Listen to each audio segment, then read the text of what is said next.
Kadang-kadang kita rasa bahagia, tapi kita tidak tanggung itu masalah. Kadang-kadang ada yang melupakan masalah, ada yang tidak bertanggung jawab terhadap masalah. Bahkan masalah di rumah juga dia tidak lepas tangan. Di Atambuas sini ada.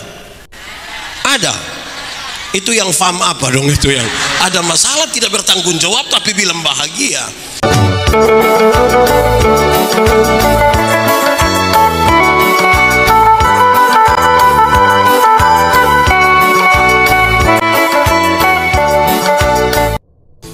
Saudara-saudara, kita berdoa untuk kita berdoa untuk pemberitaan firman Tuhan. Mari berdoa. Ya Tuhan Allah, kami mohon kepadamu, kuatkanlah dan teguhkanlah iman kami. Sebab siapakah kami ini Tuhan? Kami orang-orang berdosa dan terbatas dalam segala sesuatu. Sungguh tidak mungkin bagi kami untuk mengerti firman-Mu, kecuali kalau Tuhan menolong kami. Oleh kuat kuasa Roh Kudus-Mu kami mohon hari ini kami dimampukan, bukan saja untuk mengerti firman Tuhan, tapi lebih dari itu kami dimampukan menjadi pelaku-pelaku firman.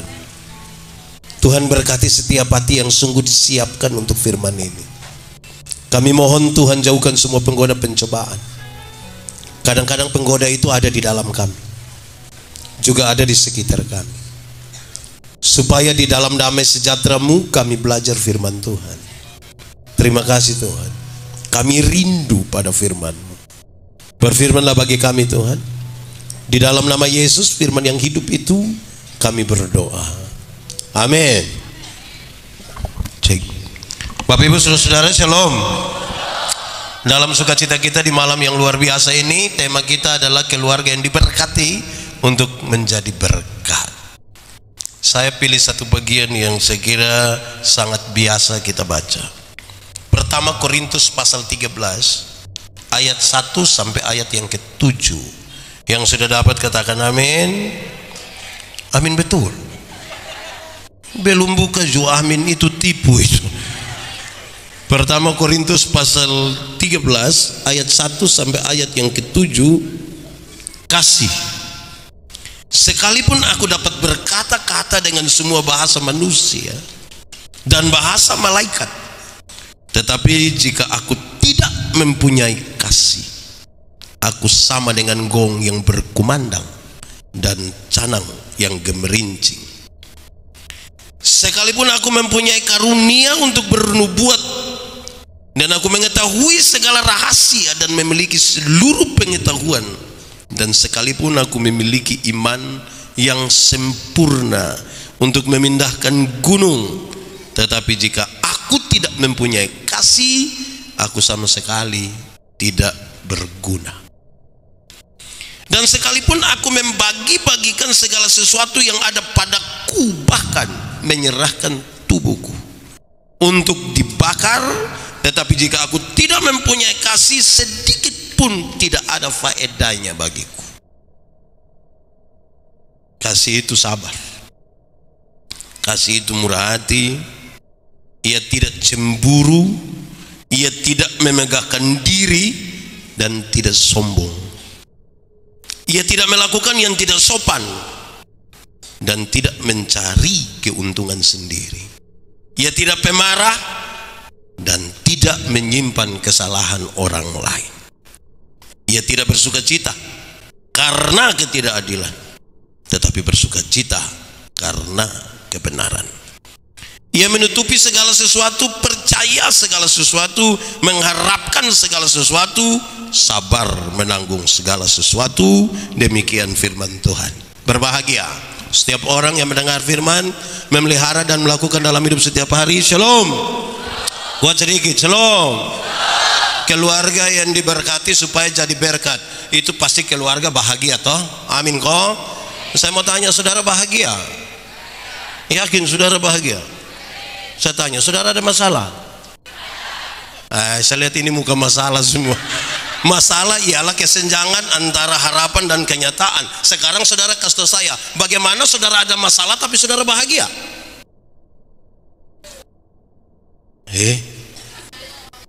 Saudara ada masalah tapi sekaligus bahagia. Caranya? Nah ini juga bahaya Kadang-kadang kita rasa bahagia, tapi kita tidak tanggung itu masalah. Kadang-kadang ada yang melupakan masalah, ada yang tidak bertanggung jawab terhadap masalah. Bahkan masalah di rumah juga dia tidak lepas tangan. Di Atambua sini ada. Itu yang fam apa dong itu yang ada masalah tidak bertanggung jawab tapi bilang bahagia. Baik saudara-saudara, kalau kita belajar, saya omong ulang barang yang saudara tahu. Kalau kita belajar dari Mazmur 128, dia kasih tahu bahagia itu bukan karena saudara terlalu kaya. Apakah kan terlalu kaya saudara bahagia? Buktinya ada banyak orang kaya juga tidak bahagia.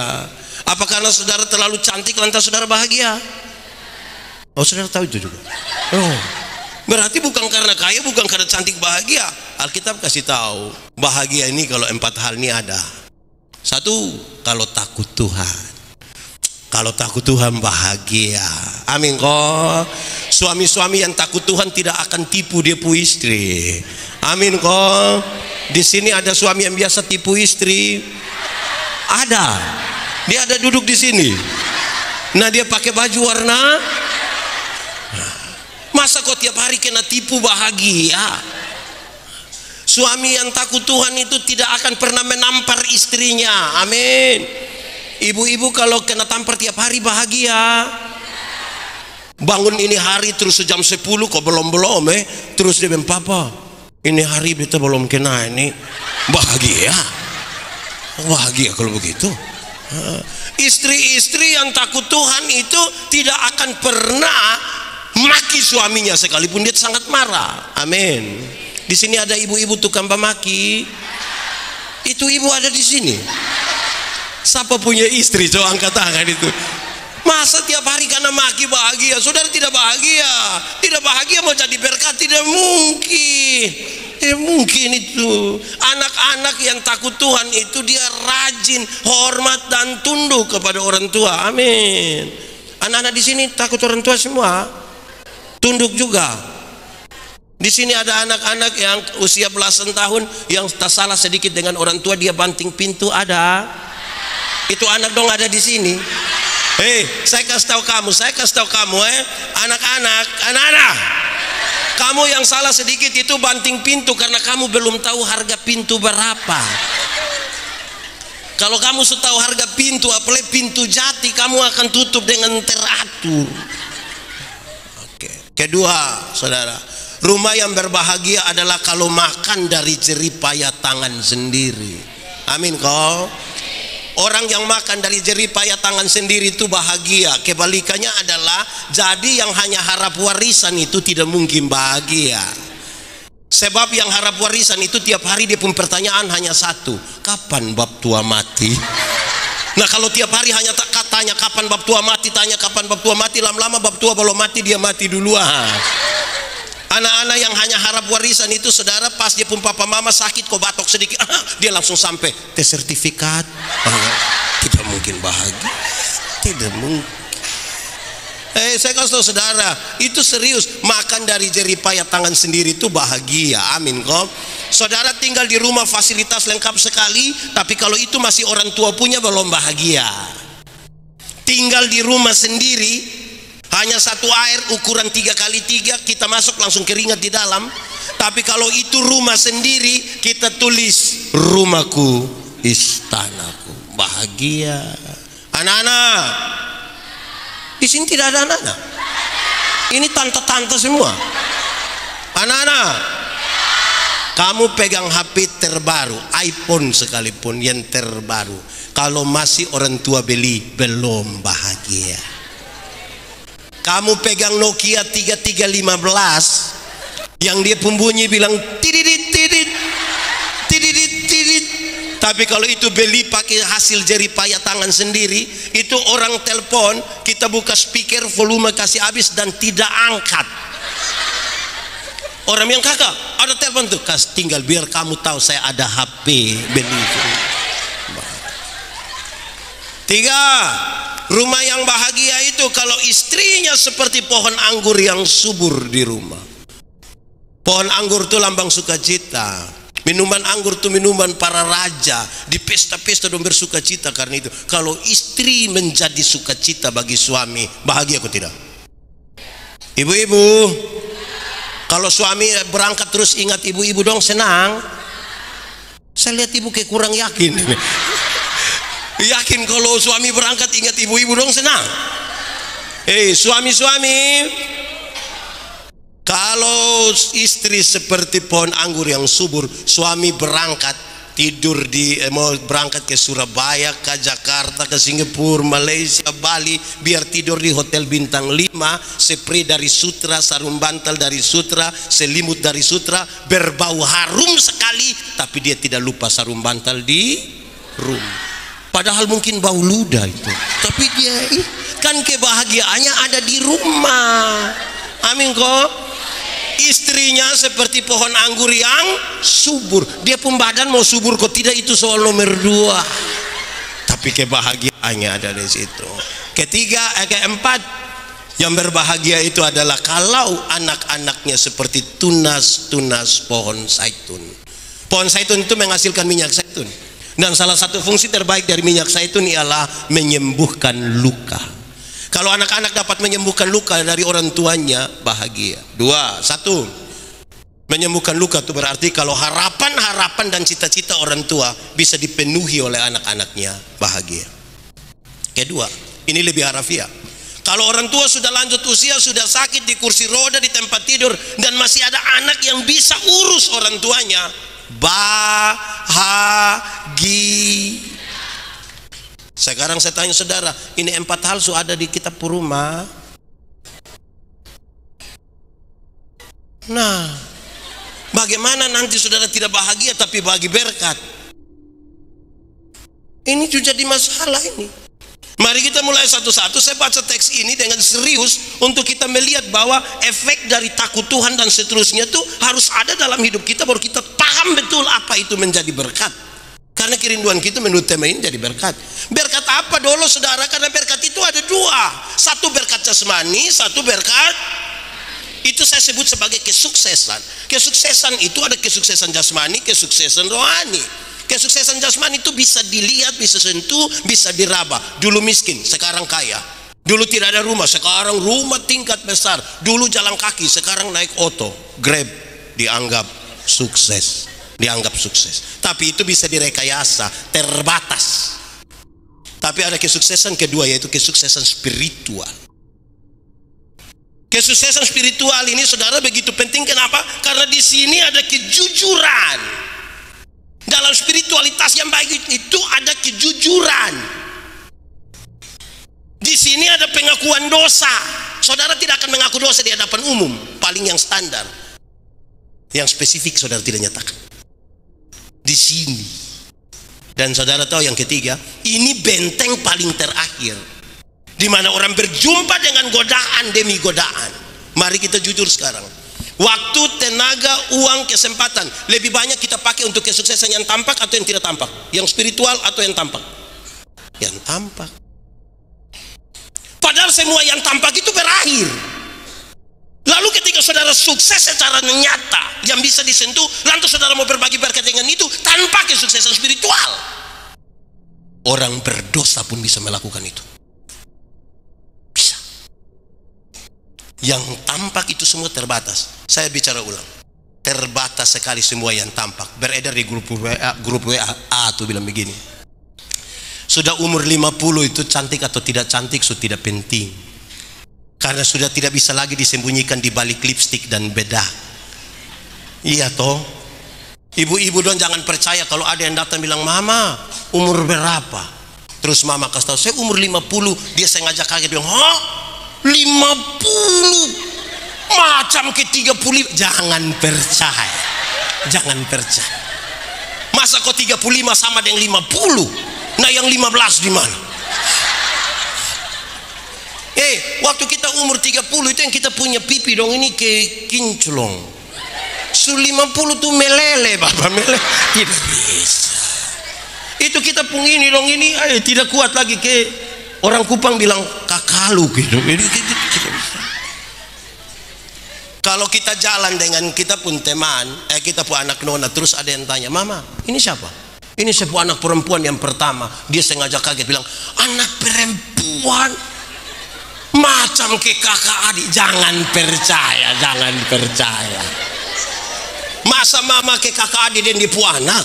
Mama kalau ke kakak adik dan dia pu anak hanya dua kemungkinan. Pertama, dia punya anak punya muka itu terlalu tua, makanya dan dia pu mama itu dekat sekali tuh. Atau yang kedua, kemungkinan besar dia punya mama menikah terlalu muda, mungkin 8 tahun sudah nikah, jadi akhirnya seperti jaraknya dekat sekali. Umur 50 tahun itu terbatas. Saudara mau perawatan jasmani seperti apapun, di umur 60 tahun ada jabatan atau tidak ada jabatan sama saja.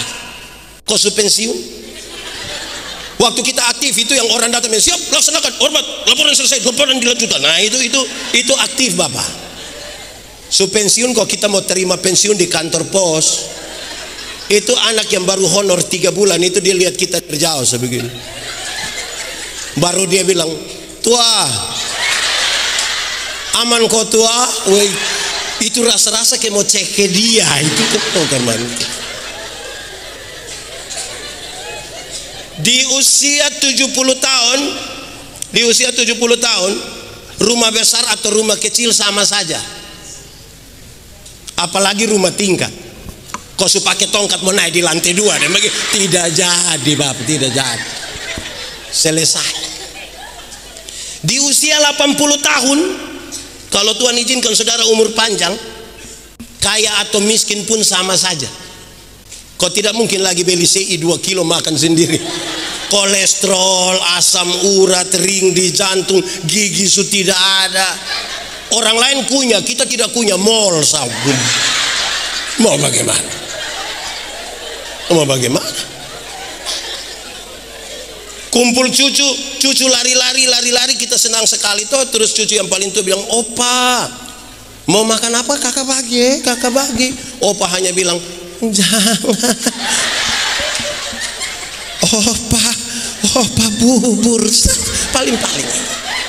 Jadi saudara lihat menjadi berkat tanpa kesuksesan spiritual itu kesia-siaan. Lalu kita mau jadi berkat yang macam apa? Saudara, mari kita lihat pembacaan tadi. Surat Korintus ini menarik, kenapa? Karena Paulus dengar kabar jemaat hampir pecah. Jemaat hampir pecah karena 2 alasan. Pertama, ini jemaat dong bilang begini, orang pelayan yang bagus itu harus seperti Paulus. Paulus itu 1 kali berkhotbah 2.000-3.000 orang bertobat, itu dulu baru pelayan. Separuh bilang tidak. Pelayan yang bagus harus seperti Apolos, karena Apolos itu seorang pengkhotbah yang luar biasa, khotbah 5-6 jam orang tidak bosan, itu dulu baru pelayan. Paulus dan Apolos dua-dua tidak tahu apa-apa. Jemaat sementara memetakan diri seolah-olah pendukung Paulus, separuh seolah-olah pendukung Apolos. Paulus bilang, kamu seperti anak-anak saja yang hanya begitu. Di Polikarpus nih ada yang biasa pilih-pilih pendeta. Kok ada kok? Ada. Dia majelis kok jemaat atau majelis jemaat. Paulus bilang itu seperti anak-anak itu. Yang kedua, jemaat sementara sibuk untuk bertengkar karunia mana yang paling besar. Dong bertengkar sekali, karunia mana yang terbesar. Karunia Paulus bedakan dalam 2.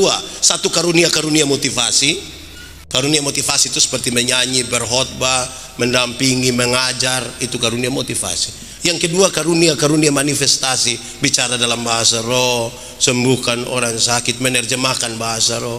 Jemaat sibuk bertengkar soal mana yang paling hebat di situ.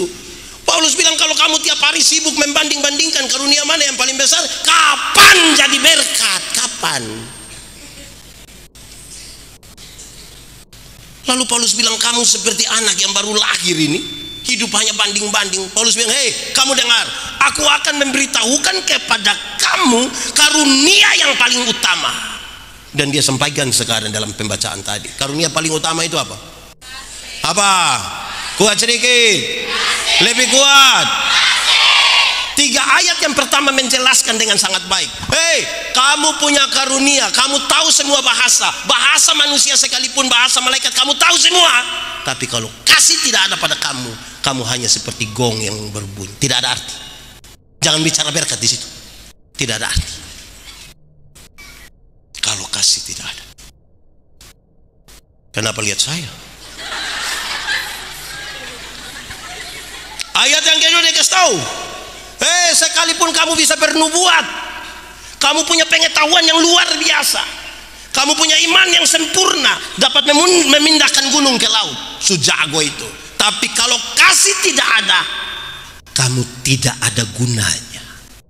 Kamu tidak ada gunanya. Nah, kalau sudah tidak ada guna, dia pun berkat di mana? Ada berkat. Ketiga, dia sampaikan tambah. Sekalipun engkau membagi-bagikan semua yang ada padamu, semua yang ada padamu. Dulu itu kalau orang bisa bagi 20% dalam hidupnya dari dia pun berkat 20% saja, dia sudah masuk dalam kategori teramat baik. 20%. Apalagi seluruh dia bagi. Dia koma di situ, dia tambahkan. Bahkan memberi diri untuk dibakar hidup-hidup. Tapi kalau kasih tidak ada, kamu tidak ada faedahnya sama sekali. Tidak ada. Nah, ini kalau kita begini macam baru tidak ada faedah ini, kita mau jadi apa? Kita rasa kita lagi menjadi berkat, padahal Alkitab bilang tidak ada faedah. Mari kita renungkan dan kita ukur sekarang. Ikut saya. Ini pengertian saudara sudah tahu, tapi saya mau kasih tahu ulang. Kasih ialah kasih ialah kebaikan, tidak terpatahkan oleh apapun, tidak akan berubah menjadi kebencian. Ulang-ulang. Kasih ialah kebaikan, tidak terpatahkan oleh apapun, tidak akan berubah menjadi kebencian. Oke, rujukannya jelas. Karena begitu besar kasih Allah akan dunia ini. Tuhan Allah mengasihi dunia. Amin. Apakah dunia mengasihi Tuhan Allah? Tidak kan? Lalu apakah karena dunia tidak mengasihi Tuhan, Tuhan berhenti mengasihi dunia? Apakah kemudian Tuhan membenci dunia? Saudara lihat, kasih tidak terpatahkan. Tidak terpatahkan. Sekarang kita mulai. Satu, ini ukuran ini, supaya kita ukur-ukur ini sudah jadi berkat kobolong. Kalau tidak nanti kita jatuh pada dosa jemaat yang membanding-bandingkan saja tadi. Satu, dia bilang begini, kasih itu sabar. Kasih itu sabar. Saya mau tanya, kita di sini orang sabar semua? Ini sabar-sabar semua? Suami di sini sabar-sabar? Istri di sini sabar-sabar? Apa? Kan ini ukurannya. Kasih itu sabar. Sabar yang dicatatkan dalam Alkitab mengandung dua pengertian. Pertama, sabar terhadap sebuah keadaan. Sabar terhadap apa? Itu catatan menarik. Anak-anak, kalau ada nasihat, anak-anak hormatilah ayahmu dan ibumu. Pada saat orang tua telah memberikan seluruh fasilitas, baru nasihat ini datang bilang, anak-anak hormati orang tua. Gampang. Tapi konteks waktu itu tidak begitu. Anak perempuan dijual jadi pelacur, yang laki-laki jadi buruh, jadi budak. Hasilnya dia pun bapak yang pakai. Dalam kondisi yang seperti itu nasihatin datang, anak-anak hormatilah ayahmu dan ibumu. Bisa sabar. Kalau saudara tidak punya kesuksesan spiritual yang bagus, tidak bisa. Karena itu butuh ini. Sabar. Sabar terhadap sebuah keadaan. Tapi yang kedua, sabar terhadap orang lain. Sabar terhadap Oke, kan ini kita bicara tentang keluarga yang diberkati. Saya mau tanya, istri-istri dong sabar terhadap suami. Hei, kok bilang keluarga diberkati? Istri-istri sabar, suami kok sabar? Suami-suami sabar terhadap istri? Luar biasa saudara. Ini sebuah proses terus menerus saudara. Karena menikah itu pelajaran yang tidak pernah ada akhirnya. Jadi kalau seorang istri atau seorang suami pernah bilang, istrinya bilang, saya baru tahu lu, itu selesai. Kita ternyata hanya sekedar tinggal bersama, kita sudah tidak lagi menikah. Hanya kan mau cerai kan tidak bisa. Kok ini orang gereja mau cerai karena mana? Sudah terpaksa kita beli pakaian seragam kok. Pi pesta na jalan sama-sama. Datang sengaja terlambat angkat-angkat tangan begini supaya orang pencitraan itu namanya. Sabar. Dalam sabar itu ada proses. Untuk dapat berkat-berkat itu kan butuh proses toh. Amin. Dalam proses spiritualitas yang bagus itu tidak pakai tipu di situ, tidak pakai. Jangan sampai dia ame pertalite yang harga itu hari jual pakai harga sekarang baru dia bilang sangat diberkati. Tipu. Jadi harus jujur terhadap sebuah keadaan dalam kesabaran itu. Banyak orang tidak mau sabar. Saya waktu di anugerah saya kasih tahu, saudara-saudara, dulu itu di dunia ada satu binatang yang dia punya nama ayam. Apa? Itu ayam itu hanya dibedakan dalam ayam jantan dan ayam. Hanya ayam jantan, ayam betina.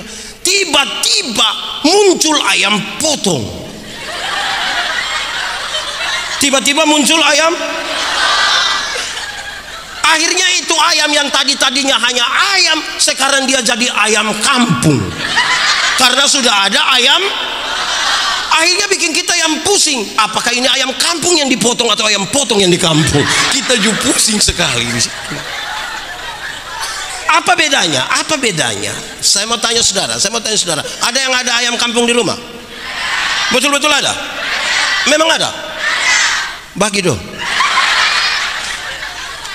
Ayam kampung itu kita pelihara 6 bulan masih kecil, tapi dia pun daging enak atau tidak?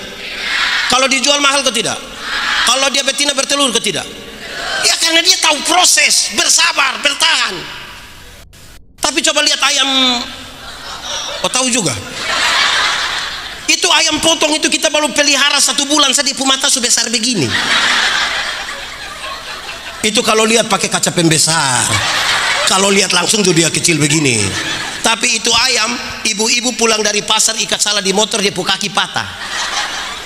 Anak-anak dong pakai kanal pot racing gas di samping kandang, besok itu ayam mati. Ayam tidak tahu kesabaran itu. Ayam tidak tahu proses itu. Nah, bagaimana bisa bertahan? Makanya menikah tuh butuh bersabar. Amin. Yang muda-muda, anak muda, jangan buru-buru menikah. Masih muda bikin ke tante-tante. Pacaran pakai panggil bilang papi, sumiim. Nikmati wasampu masa muda. Saya kasih tahu anak muda, yang dia pun nama bulan madu itu hanya 1 bulan. Masuk bulan kedua itu dia pun madu sudah habis. Itu tinggal dia pun lebas saja. Kalau kamu tidak belajar bersabar, bapak mama anak-anak semua, istri suami yang tidak bersabar itu yang sedikit-sedikit marah angkat piring lempar. Di Atambua sini ada. Dia Pak Ko Ibu. Dong ada di sini. Tunjuk dia yang mana? Aduh, piring dia lempar, kursi dia lempar, motor dia banting, padahal belum lunas. Jadi butuh sabar. Satu, kasih itu apa? Itu ukuran supaya kita tahu mau jadi berkat yang betul. Jangan sampai kumpul ame super midi 2 dos pi bagi di kampung sana baru foto baru tulis indahnya berbagi. Mau kasih taku siapa? Satu, kasih itu. Kedua, kasih itu apa? Saya mau kasih tahu saudara, banyak orang baik tapi tidak murah hati. Ada banyak orang baik-baik, jadi tidak masalah dengan siapapun, datang gereja rajin, dia tidak pernah ribut dengan tetangga, ipar-ipar baik, kakak adik baik, tapi itu orang pusekikir tidak ada 2. Di Atambua ada, di Polikarpus ada, dia majelis Kojemat. Saudara coba kasih tahu saya, orang sekikir mana yang bisa jadi berkat? Coba kasih tahu saya. Yang sekikir macam mana yang bisa jadi berkat? Kecuali kalau ada kasih baru dia murah hati. Kita nih kadang-kadang berbuat kasih itu yang paling baik murah hati itu kalau pas Natal. Natal ini nanti panggil amin, nenek tua satu lewat mau pi pasar, nenek, mari. Nenek pi mana? Pasar buat apa? Jual ini pepa. Sudah nenek sini, nenek sini. Nenek minum apa? Nenek bilang apa sah. Jadi sudah nenek ngomong teh, kopi, bir atau wine. Nenek ngomong saya tidak ada masalah, tidak ada masalah. Terus nenek bilang sudah saya wine saja. Kasih keluar wine, nenek minum habis 2 botol. Terus kita keluar, kita bilang nenek ini bayar nenek punya pepaya ini hari baik, jadi ada beras sedikit, gula, susu, minyak goreng. Nenek tinggal di mana? Nenek tinggal di mana? Dia kasih tahu di mana dia. Di Tenduk. Terus kita tanya, nenek nanti pulang deng? Saya jalan kaki. Jangan jalan kaki. Kalau di Kupang dia bilang Grab. Nenek pulang pakai Grab. 3 hari kemudian itu nenek datang kembali. Bapak yang lihat, terus bapak bilang mama, iya mama. Oh kenapa? Lupa nenek sudah datang lagi. Memang itu nenek itu suka cari masalah ke kita. Kalau tidak sabar kita bisa cek ke itu nenek. Makanya dia mulai kasih itu dalam kesabaran itu kita bermurah. Dalam konteks rumah tangga kadang-kadang kita suami istri tapi kita pilih-pilih. Kalau yang datang itu suami punya keluarga dari kampung sampai Selom, masuk teh,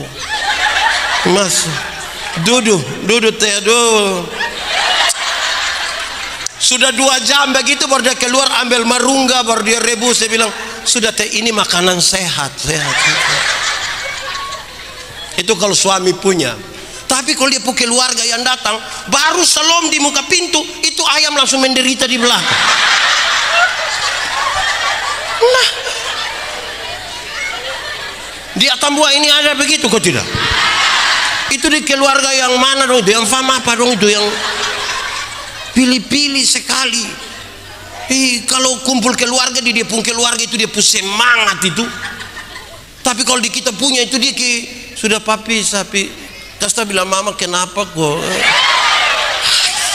Di Atambua sini ada kok. Itu ibu-ibu dong ada di sini. Nah dia pakai baju warna apa? Biru. Ini mulai batudu. Domba cari yang biru di mana? Kasih murah hati bapak. Sedua lagi 13. Bisa sabar? Tapi saya juga hati-hati. Kan saya punya istri selalu bilang, papa pikir papa khotbah bagus. Saya bilang, mama orang undang saya satu Indonesia ini luar negeri undang. Mama bilang cocok orang ikut papa khotbah. Jangan sampai 2 bulan cerita bilang rugi tidak pendengar pendeta yang di khotbah. Kok iya? Dia bilang apa? Tahu? Pokoknya kita ketawa kita saya bang tua khotbah. Tapi dia tahu tidak salah. Supaya saya pulang saya kasih tahu ibu pendeta ngomong halo bye. 1 kasih itu, 2 kasih itu, 3 kasih itu, tidak. Bapak-bapak dong di sini aman. Kok saudara tidak yakin bab tua ini? Mama-mama dong cemburu kok tidak? Suara sedikit. Apalagi kalau papa pernah buat salah, itu bab tua. Kok biasa papa pulang jam 12. Sekarang jam 12 lewat 1. Kok kenapa bab tua belum pulang? Pas bapak pun sampai bapak Selom, HP. Itu bapak tua tertekan. Tapi ibu-ibu di sini tidak cemburu kok. Mantap. Mantap, memang sekarang ini yang bikin kacau kita ini grup-grup alumni ini. Yang alumni SMP lah, alumni SMA lah, alumni universitas mana, fakultas. Sekarang yang TK dong juga ada alumni. Tiap hari mau reuni saja. Makanya setiap kali mama pipor sampai bapak nanti WA. Tidur di situ. Apa yang terlalu? Jadi, hati-hati dengan kecemburuan, no. Coba orang mama ada sementara cemburu, baru bapak datang ke sebelah mama. Kita punya beban dan doa untuk orang-orang di sana. Mari kita berbagi. Bagi apa? Saudara mau diberkati dalam kecemburuan? Nah, tidak bisa. Cemburu satu itu cinta. Cemburu yang kedua cemburu soal orang lain. Orang lain bisa bikin begitu, dia tidak bisa tuh. Tiap hari hanya omong orang pun jelek saja. Kok kenapa tidak urus lupu diri pi omong orang? Dia tambuh sini ada. Yang jalan piman mana hanya omong orang ada. Yang orang lain yang beli motor dia yang tidak tidur di rumah itu ada. Cek dulu, cek apa? Tahu dong kredit kok cash? Orang urusan. Kenapa kita pusing? Saudara tidak usah paksa diri tuh. Kita ini kadang-kadang terlalu sibuk di orang sampai lupa sibuk dengan diri sendiri. Orang lain tuh dapat berkat, tapi kita juga ada berkat. Itu orang ada masalah, kita juga ada masalah. Terlalu batas sibuk deh orang punya. Kenapa? Orang yang beli apa-apa dia bukan dukung atau bilang sudah tidak usah omong ke orang, dia bilang tidak tahu koperasi mana lah. Kok orang urusan dengan koperasi? Kan pasti dia sudil dengan koperasi dulu toh. Kok hidup hanya dalam cemburu begini nih? Orang cemburu pasti iri hati, saudara. Pasti. Orang lain yang dia punya, kok kenapa kita yang pusing? Iri hati ialah lebih baik saya rugi, asal Anda rugi lebih banyak daripada saya untung, tapi Anda untung lebih banyak. Saya pakai contoh salah. Ada dua orang tukang iri hati dan dua berdoa kepada Tuhan. Karena Tuhan tahu orang dua tukang iri hati, Tuhan utus malaikat datang. Malaikat urus dorong. Malaikat datang bilang, karena kamu dua biasa iri hati, maka Tuhan bilang satu saja yang minta, yang satu tidak usah minta. Tapi yang minta itu dia minta apa? Yang tidak minta dapat 2 kali lipat. Contoh, kalau Pak Sony, Pak Gustaf ini minta motor 1, saya yang tidak minta dapat motor 2. Kamu dua siapa yang berani minta? Dua-dua tidak mau. Sudah, tarik undian, tarik lot. Siapa yang minta?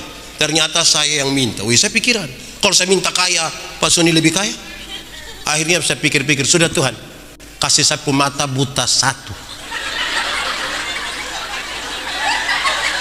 Kalau sapu mata buta 1, Pak Sony berapa? Buta 1 rugi kok tidak? Rugi kok tidak?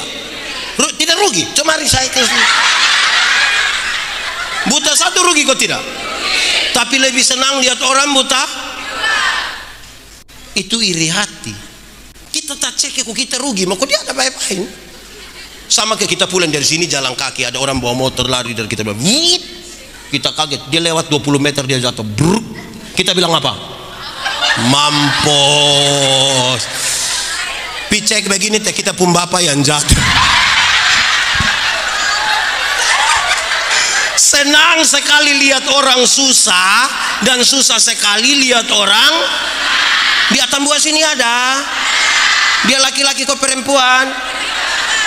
Dia orang asli kok pendatang.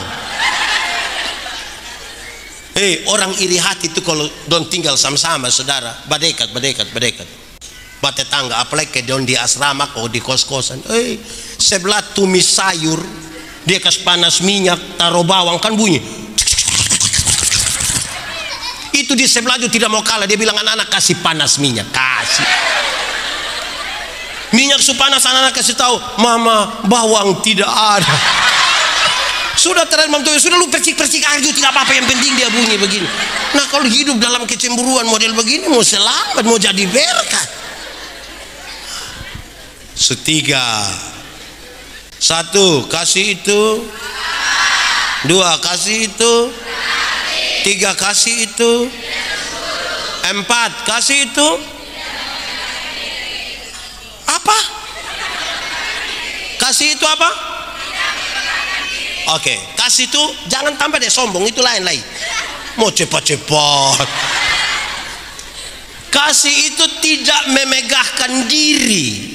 Saya mau kasih saudara teorinya. Ini teks mengarahkan orang untuk sadar kasih yang besar itu membuat orang seperti tidak layak.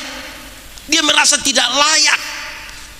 Bapak-bapak sumbang 20 juta untuk ini barang. Dia bilang, jangan bicara bilangan, kan kita punya keselamatan yang Tuhan kasih harganya terlalu besar. Jangan omong itu. Justru saya kasih, saya rasa tidak layak. Aduh.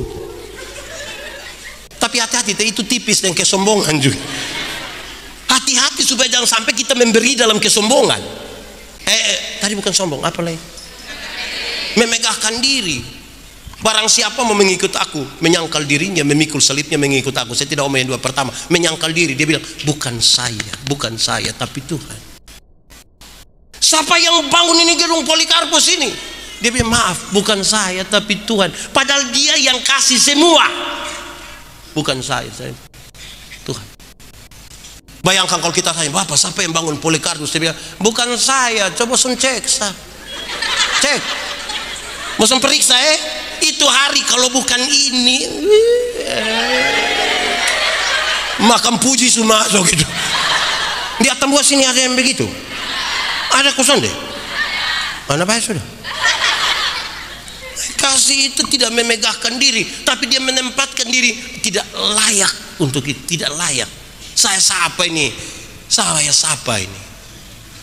Bagaya kita kira gitu jatuh turun dari langit.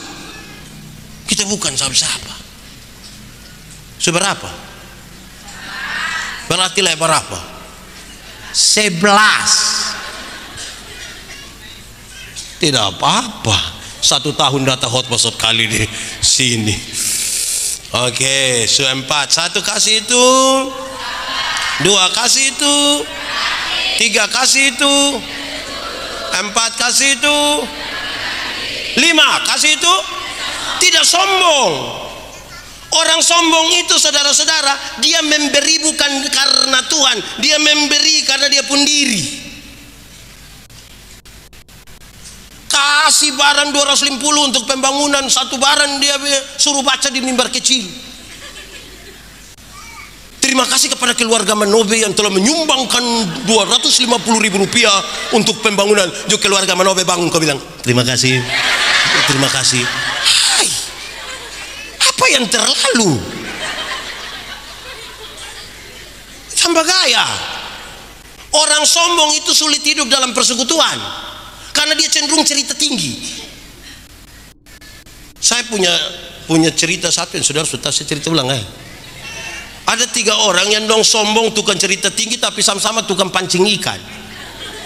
Dorang 3 duduk sama-sama terus 3 cerita. Yang satu bilang, kawan, kalau kita pancing di sana itu kita baru buang 1 mata kail, 3-4 ekor ikan datang sekaligus, 3-4. Yang satu bilang itu kurang kawan, itu kurang. Dia bilang, kurang bagaimana? Kurang kalau kita pancing di sana, kita baru buang 1 mata kail, yang 3-4 ekor ikan itu bahwa memang dia punya istri anak. Yang satu bilang, kamu 2 pun kurang, kamu 2 pun kurang, kamu pun kurang. Kurang bagaimana? Kalau kita pancing di sana, kita pancing di sana, itu kita belum buang mata kail, kita belum buang. Itu ikan-ikan suka keluar bilang, om, pancing kami dulu. Saudara bayangkan kalau 3 orang ini, kita kumpul dong di satu tempat. Coba kumpul ame dong di satu tempat. Kasih tengah barang 2 minggu. Kita pulang datang dan sudah bunuh habis.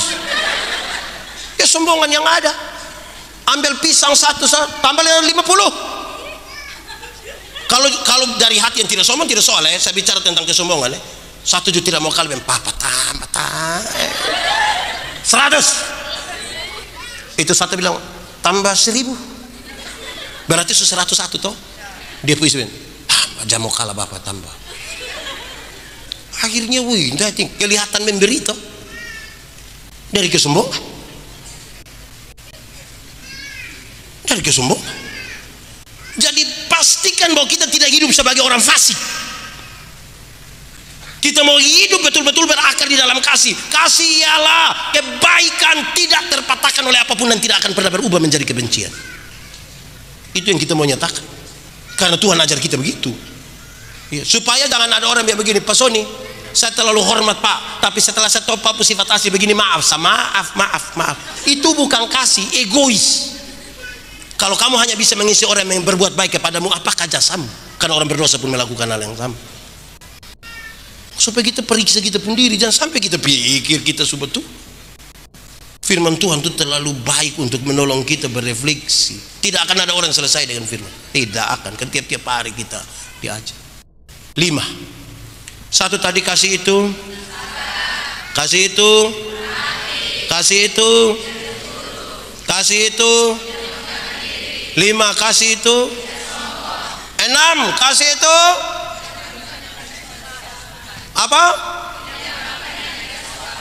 Kasih itu tidak melakukan yang tidak sopan.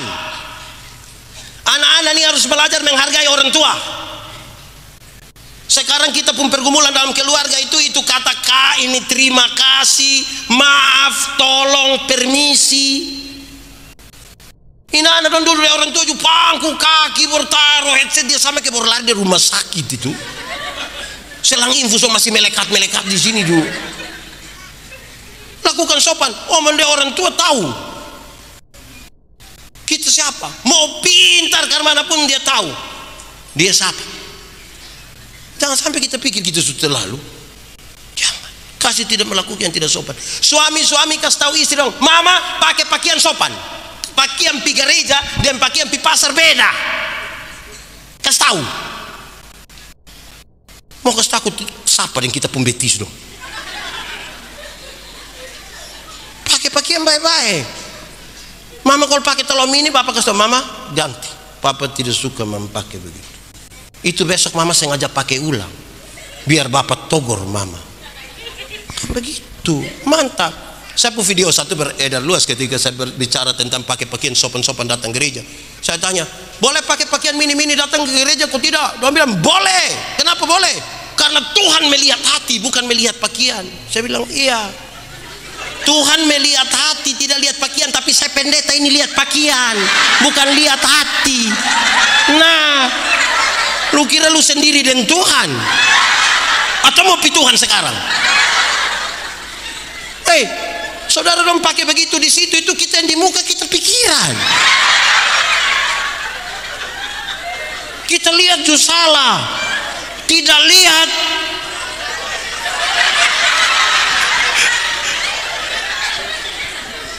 Jadi tolong sopan sedikit.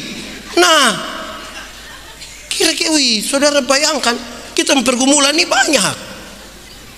Karena itu saudara, saya kira ini serius. Kadang-kadang kita ini juga pakai celana legging dong datang gereja sini. Ini karet dong suruh lemah lagi. Benang separuh justru terbuka buang. Bikin pakai sopan-sopan. Saya kenapa aku pakai begini? Kenapa coba? Kok mau kasih takut siapa yang kita?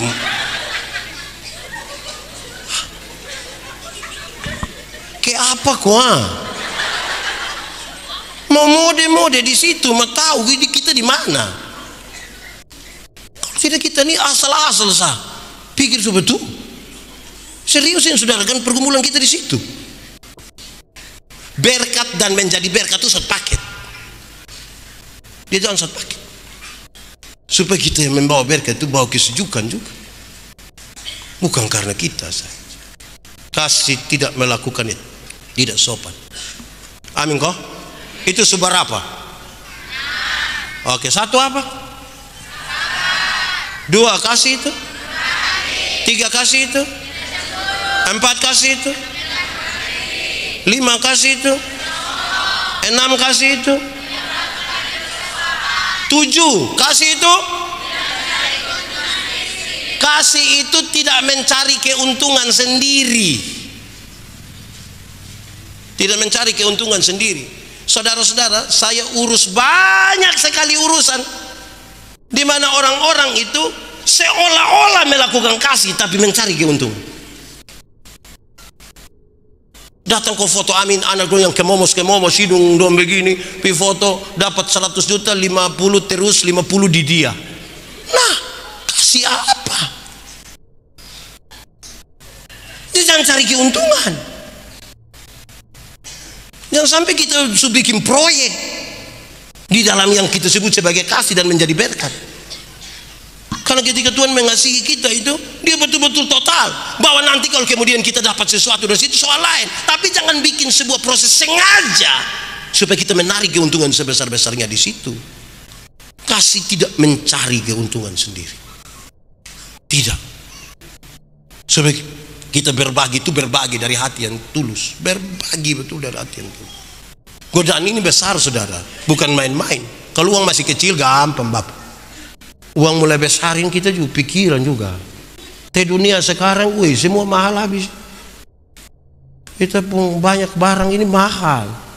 Uang banyak ini kita juga pikiran. Jadi jaga Bapak supaya kasih itu tidak mencari keuntungan sendiri. Hati-hati. Karena iblis sekarang ini, saudara, sudah dia pakai dua cara. Satu, dia bisa kasih takut gitu, wah.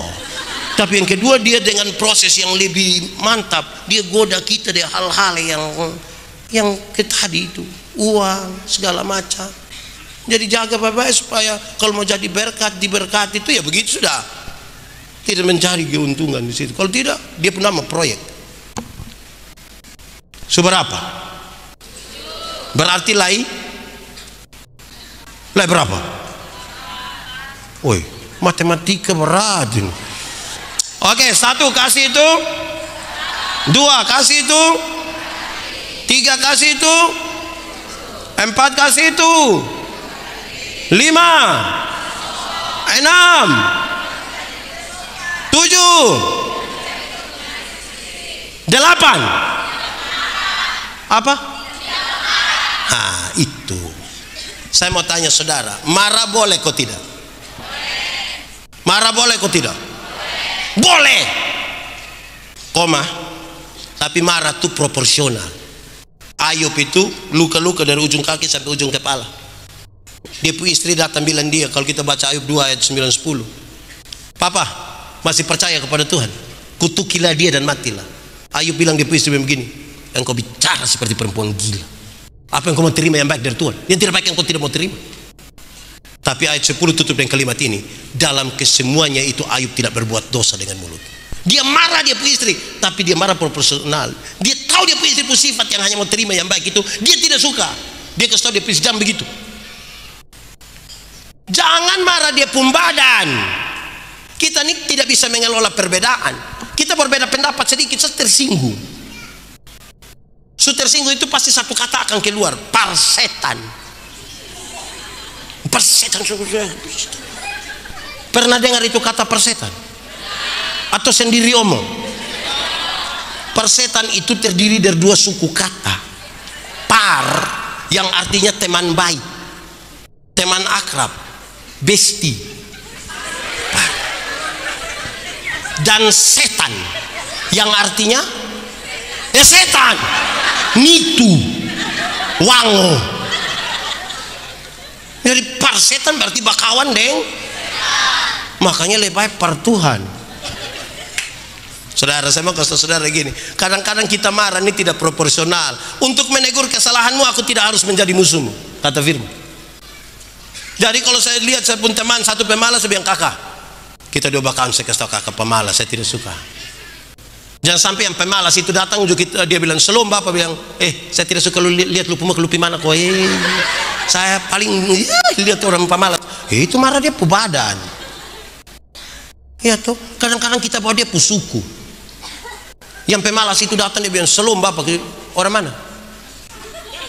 Saya soe bapak, dia kamu soe itu begitu semua. Kenapa satu soe begitu, kami soe semua? Nah, tolong kau jaga kita pemulu dulu, kau jangan terlalu. Satu orang timur bodoh do rame-rame, dasar timur kau. Hai, satu orang ini, satu orang rote omong taputar, kita bilang otak. Kalau ketemu orang rote yang ular di hutan bunuh mana? Itu saudara yang ngomong, saya hanya tanya, saya tidak. Kalau jam 12 siang ada laki-laki dewasa jalan bawa ayam jantan satu, dia orang mana? Langsung tahu. Ibu ini Jangan langsung begitu. Hai, mulut ini dan pikiran itu tolong dikendalikan. Kalau tidak, kita nih omong suka-suka sah. Oke, seberapa? Tinggal 3. Ini yang belajar dari rumah puas ini. Oke, kasih itu 1, 2, 3, 4, 5, 6, 7, 8, 9. Kasih itu tidak menyimpan kesalahan orang lain. Saudara, saya mau kasih tahu saudara, semakin banyak orang yang kita ketemu, makin banyak orang yang bikin sesuatu tidak pas yang kita mau. Kalau kita punya hati tidak luas untuk bisa mengampuni, kita manusia yang paling tertekan di dunia. Ya, kenapa? Karena siapa yang pun tugas tiap hari mau kasih puas kita pu hidup. Kita di rumah yang istri 1, anak 3 saja, 1 ada batai. Itu di rumah sah.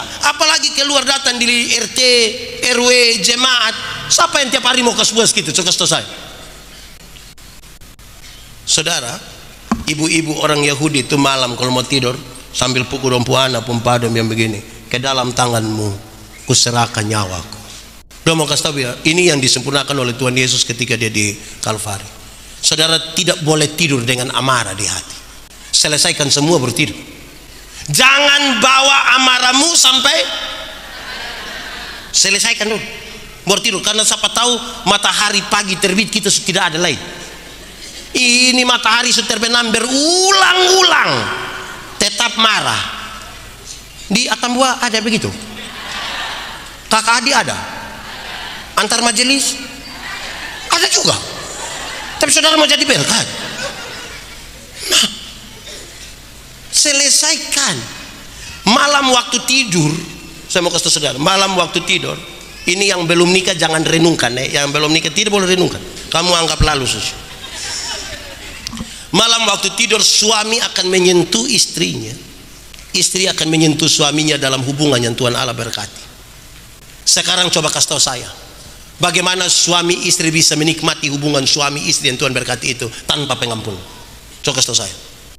Bagaimana saudara menikmati itu kehidupan suami istri, hubungan suami istri, padahal tadi siang saudara bertipu dia, tadi siang saudara bermaki dia, tadi siang saudara bertampar dia.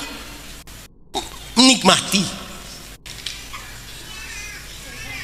Pernah rasa kok tidak suatu saat kita baru mau sentuh mam tua begini, mam tua, kok ada panas begini?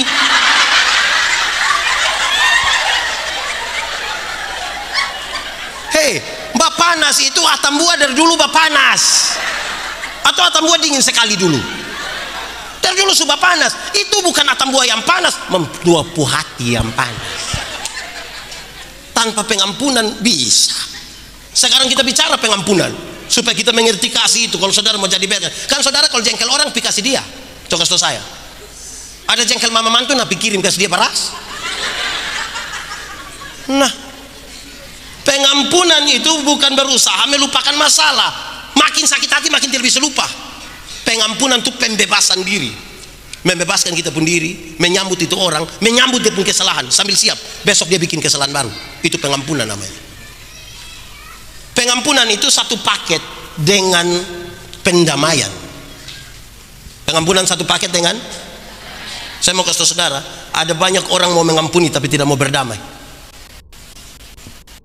Orang yang mau mengampuni tapi tidak mau berdamai itu dia bilang begini, Pak Pendeta, untuk marah saya tidak marah, untuk marah saya tidak marah. Kau mau marah bikin apa? Kok kita setua-tua begini nih?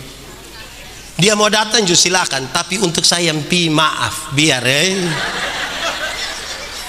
itu dia tidak mau berdamai. Ada yang kebalikan dari itu, mau berdamai tapi tidak mau mengampuni. Yang mau berdamai tapi tidak mau mengampuni itu biasa anak kecil dong. Dong main kelereng kau dong berkelahi jadi pembapa datang, damai, ayo damai. Itu dia pun cara sorong tangan, itu tangan ke depan, kepala ke belakang. Hei, cium. Ini yang kau saudara ini, besok yang kau susah. bukan kelereng yang tolong, saudara yang tolong. Cium, itu dia cium itu sama kayak loder. Mau berdamai tapi tidak mau mengampuni. Saudara, Tuhan Yesus ajar sebuah doa yang saya kira luar biasa. Tuhan, ampunilah kami akan kesalahan kami, sama seperti. Itu kalimat kalau kita bikin ringan sendiri sedikit dia pasti begini, Tuhan ampuni Pak Yandi sama seperti Pak Yandi sudah mengampuni Pak Sony. Kalimat tambahannya dia begini, jadi kalau Pak Yandi sudah mengampuni Pak Sony 2 kali, Pak Yandi dapat hak untuk diampuni oleh Tuhan berapa kali? Seimbang. Tapi kalau saya tidak mengampuni Pak Sony 2 kali, saya harus berdoa, Tuhan minta maaf, tolong jangan ampuni saya karena saya belum ampuni Pak Sony. Kan harus seimbang. Ampunilah kami akan kesalahan kami, sama seperti. Diampuni mau kok tidak? Mengampuni mau? Nah itu yang membebaskan diri, kau sambut dia. Kasih tidak menyimpan kesalahan. Karena kalau saudara simpan satu orang pun kesalahan, mau jadi berkat ke dia, itu berkat langsung diracun supaya dia mati. Seberapa? Berapa? Tinggal berapa? Oke. 1 apa? 2 3 4 5 6 7 8 9 10. Kasih itu tidak bersuka cita atas ketidakadilan. Saya pakai contoh, ini lantas dong ada ini. Sekarang dorang ada mau ke operasi yang tidak pakai helm, kalau di Kupang tidak, yang digonceng anak kecil pakai helm. Terus anggap saja kita naik motor sudah tidak lengkap ini, tidak pakai helm. Polisi tahan. Helm di mana? Takut kena tahan, terus kita bilang, Bapak, tadi saya di rumah sakit buru-buru ini mungkin tidak kancing Bapak, jadi akhirnya orang amin helm. Dari polisi bilang, sudah lain kali hati-hati sedikit, makanya perhatikan. Sudah pergi tapi lain kali perhatikan ya. Ini dia tipu polisi ini.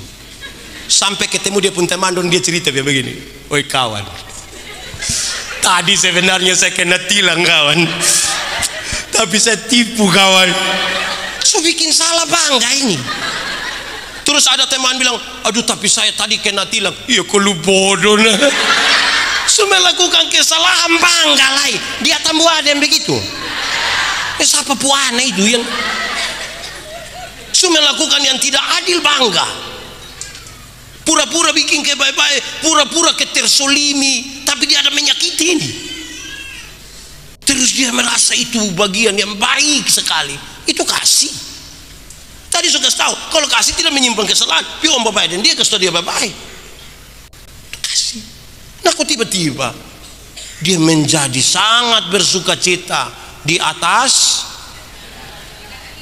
tipu tapi bangga. Nah ini di masalah ini ada kasih. Kalau sudah pakai tipu di situ, saudara tidak usah bawa memberkat. Lanjut ke 11 langsung, kan dia punya kaitan. Tidak usah hafal dari pertama. 11. Tetapi dia bersuka cita karena kebenaran. Bikin benar baru bersuka cita. Kebenaran dalam Alkitab punya 3 dimensi. 1, kebenaran berdimensi legal, legalitas, ikut aturan. Semua bentuk pelanggaran terhadap aturan tidak benar, Tuhan Allah tidak suka. Yang kedua, kebenaran berdimensi moral, moralitas. Moralitas tuh di dalamnya ada integritas, kesatuan antara pikiran, perkataan dan perbuatan. Jangan pikir lain, omong lain, bikin lain, hasilnya kelainan. Dia harus satu. Ketiga, kebenaran itu berdimensi sosialitas, kepekaan untuk turut mengambil bagian dalam penderitaan orang lain. Itu kebenaran. PK sedikit deh orang, beli tape satu seputar sampai jam 3 pagi. Orang datang kasih tahu bilang, "Om, kasih kecil tape sedikit bisa kok." Kenapa? Ada bayi satu sakit di sebelah. Kasih tahu bayi. Dia ada tambah 2000 di sepu tape. Nah, putar lagu rohani ini. Karena mana? PK. Butuh kepekaan terhadap orang lain. 11 toh. 1. Saudara ke tidak tulus itu. 1, kasih itu. 2,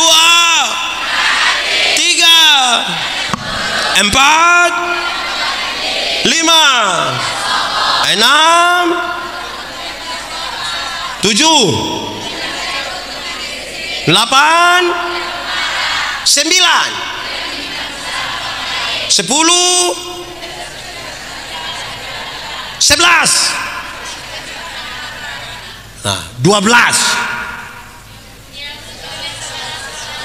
Kasih itu menutupi segala sesuatu. Kasih orang jampi cerita-cerita. Kalau ada istri pun kekurangan, tidak usah kasih tahu orang, kawan seakrab manapun, jangan kasih tahu istri pun kekurangan. Suami pun kekurangan, jangan muat di Facebook. Foto dia pun suami kasih nebor, tanya, "Kenalin om kok?" Orang kalau ada kasih itu menutupi, bukan kompromi, menutupi. Salah ya salah, tapi menutupi. Tidak, kalau tidak harus jadi konsumsi publik, tidak usah toh. Ini istri suami bikin salah, dia foto kesna di Facebook, omong-omong, itu orang pun komentar hanya 2. 1 dia akan bilang begini, "Kenapa lai sai?" Terus yang 1 dia akan komentar bilang begini, "Saya pun suami yang begitu, ikat batu di leher buang di laut." Wih, bayangkan kalau orang begitu ini. Jadi kasih menutupi. Saudara memberi bahkan sampai memberi tubuh dibakar sekalipun, tutup saja, biar ini doyan. Son usah kita, tidak usah kita lah. Mau kasih takut siapa? Biar kok dia berjalan. Kasih itu begitu. Mama dong ini kan tidak pernah hitung-hitung pemberian terhadap anak toh. Anak dong yang berhitung. Tanggal mama sakit don jaga 2 hari, dia bilang, "Mama dong tidak ada anak lagi, hanya saya sah." Di Atambua sini ada mama. Itu anak dong di sini kok mama. Itu andong setelah tadi ikut dia pu bapak kok dia pu mama. Baru jaga mama 2 hari coba cari orang tua lepas buang kita. Orang tua saya tidak cerita bagaimana dulu kita kecil dan besarkan kita. Ini babi itu, tahu babi? Itu babi itu yang betina beranak habis itu tidak ada yang ngajar. Itu yang babi anak langsung bisa menetes sendiri. Tidak ada yang ngajar. Atau di sini ada yang ngajar babi begini, kalau tidak ada, dia bisa sendiri. Sapi juga begitu, betul kok tidak? Lebih-lebih lagi ini kura-kura itu, penyu itu, kea itu dia mau bertelur, dia datang gali pasir di pantai, dia bertelur habis dia tutup, dia bangun jalan. Musim menetas. Tidak ada yang ngajar ini anak kea ini gali ke atas begini jalan menuju, tidak ada yang ngajar. Tapi coba orang tua, coba anak-anak. Coba mama dong melahirkan habis anak, baru mama bilang, "Da ade."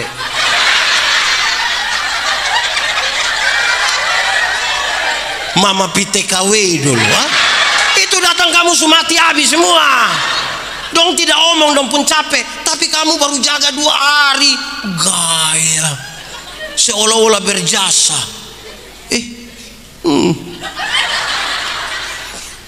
Kasih menutupi. Seberapa? Kelima?